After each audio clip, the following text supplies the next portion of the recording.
प्रकाश सपुतको गीतले जनयुद्धको विरोध गरेको छैन।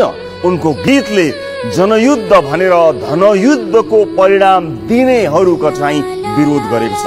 यो गीतलाई त माओवादी केन्द्रले व्याख्यात्मक टिप्पणी सहित अनुमोदन गर्नुपर्छ। माओवादी मित्रहरूले प्रश्न यस गीतका सर्जक कलाकारलाई गर्ने होइन, जनयुद्धका सर्जकहरूलाई गर्नुपर्छ। आफ्नो छातीमा गोली थापेर बचाइएको कसलाई थियो? गाडी भित्र हिलो छाप्दै हुइकिने कुन?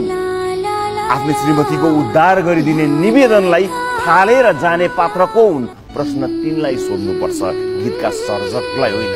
हो, प्रकाश सपुतले एकजना पात्रलाई आफ्नो गीतमा चरित्रहीन देखाएका छन्, एकजना पात्रलाई। र ती पात्र कुन थाहा छ?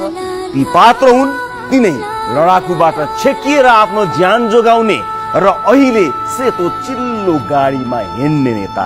यी नेता पात्र बाहेक उनको गीतमा चरित्रहीन कोही पनि छैन। मलाई थाहा छ आफूले ज्यान दिएर लडेको तातो युद्ध बारे यस्तो रातो प्रश्न उठिरहँदा कयौं जनयुद्धका योद्धाहरूको मन दुखेको छ। तर तपाईको योगदानको जुन अपमान प्रत्येक दिन गरिँदैछ त्यसको तुलनामा प्रकाश सपुतको सृजनाले केही गलत गरेको छैन। अब मन दुखाउन छोडेर आफ्नो नेतृत्वलाई प्रश्न गर्न थाल्नुहोस्।